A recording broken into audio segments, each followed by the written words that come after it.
What's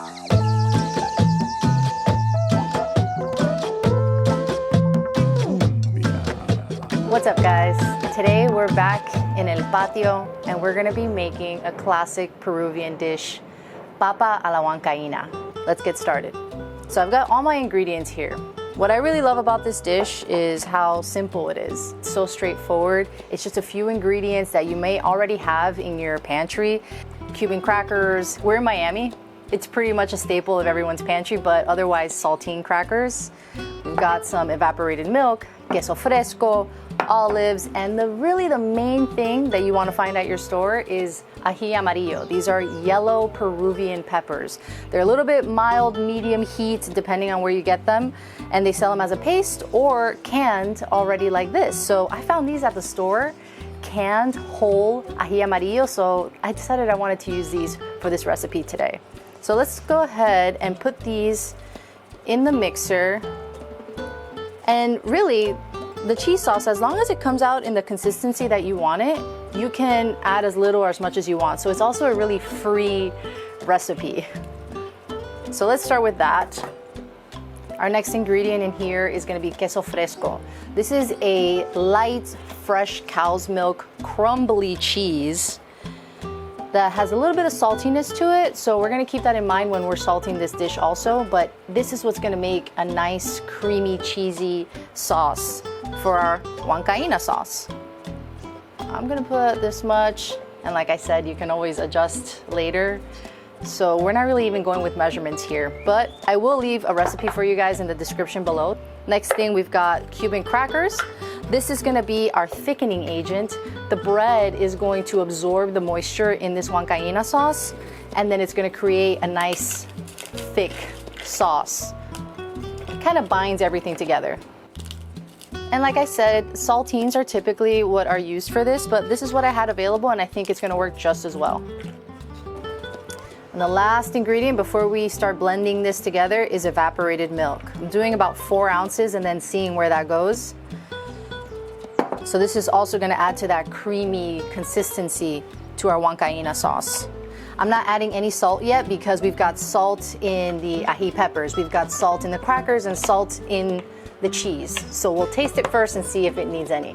We're gonna start on low and bring up the speed as needed.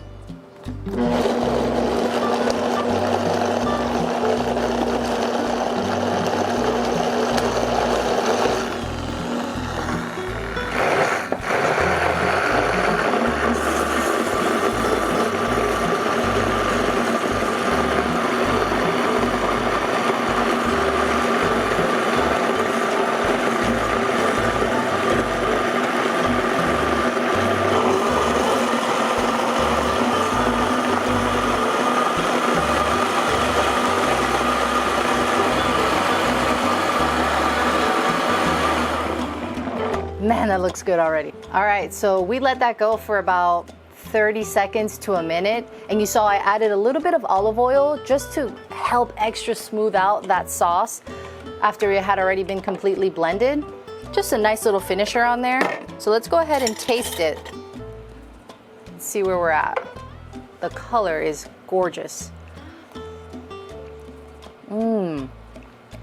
Oh, I'm not touching it.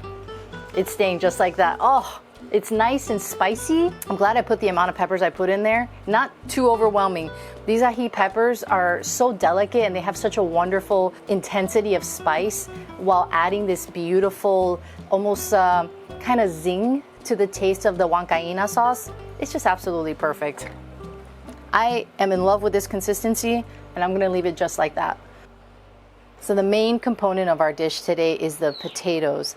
Originating in the Andes Mountains, this is just a dish that really highlights what Peru really has to show to the world.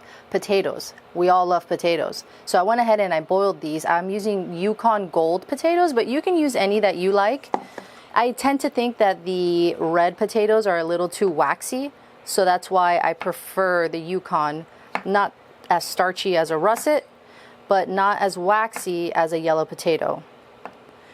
I boiled these for about 30 minutes till they were knife tender, where I could just insert a knife into the potato. I also salted the water So I'd say it took about 25 to 30 minutes. And then I drained them and let them cool down. And I'm slicing these just under about a ½ inch. I don't want them too thin because I don't want them to break, but I don't want them so thick either. The base for a papa a la huancaína plate is usually a lettuce, iceberg, or romaine. I had this cabbage that I wanted to use, and because the plate is round, I said, let me use this that has round leaves, and we'll do it that way. Let's open these up.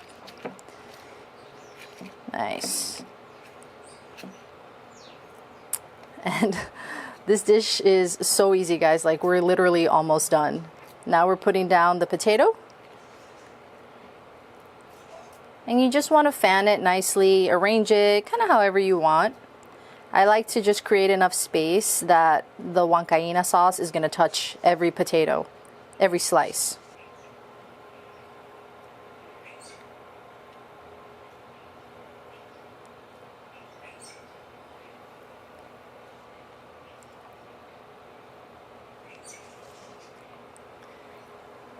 And I don't know about you guys, but I like a lot of huancaína sauce. So we're going to be pretty liberal with our addition of the sauce in just a second.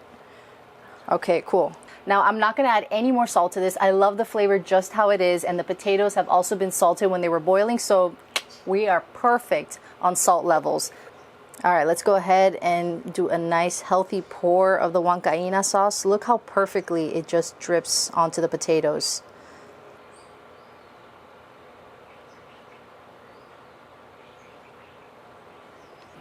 It's not a papa a la huancaína without the garnish of a hard-boiled egg. So we're going to slice this long ways. And we're going to place these right on top. Just arrange them however you like. Oh my gosh.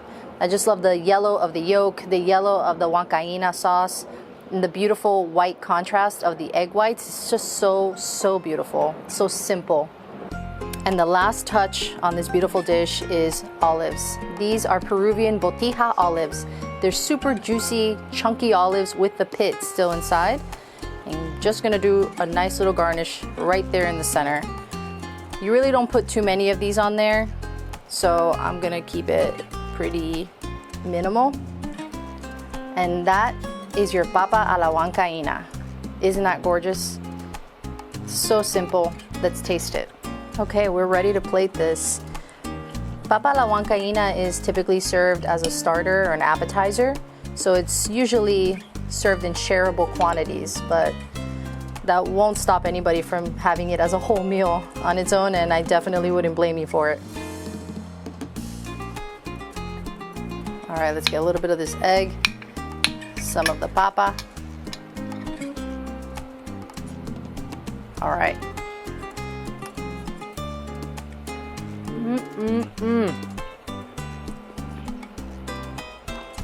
Wow, I love that so much. This is, I have to say, the best huancaína sauce I've ever made. I wasn't thinking too much about it. I didn't make it complicated. And this is truly the best one I've ever made. The sauce is perfectly creamy, silky, just enough spice, and cheesy where you know that you're eating a cheese sauce. And the potatoes are nice and soft. Just before they start to disintegrate in the pot, you pull them off, and they are the perfect consistency for me right now. And then the botija olive, let me get a bite of this now that it's covered in cheese.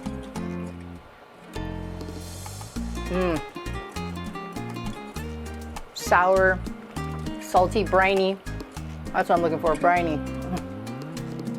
Great to contrast the creamy, soft, delicate flavor of the potatoes and the huancaína sauce.